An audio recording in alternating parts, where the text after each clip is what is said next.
Narito ang balita mula sa GMA Integrated News.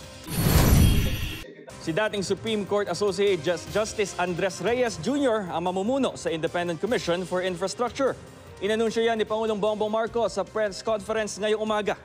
Miyembro rin ng ICI si dating TBWA Secretary Rogelio Singson at Certified Public Accountant at Country Managing Partner ng SGV & Company na si Rosana Fajardo.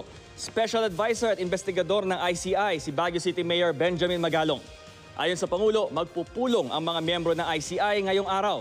Sa ilalim ng Executive Order 94, binigyang kapangyarihan ng ICI na silipin ang manumalyang flood control projects at iba pang infrastructure projects sa buong bansa sa nakalipas na 10 taon. Dati nang sinabi ng palasyo na walang sasantuhin ang komisyon kahit pa opisyal ng gobyerno at mga mambabatas. Para sa mas malaking misyon at mas malawak na paglilingkod sa bayan, ako po si Bam Alegre ng GMA Integrated News, ang News Authority ng Pilipino.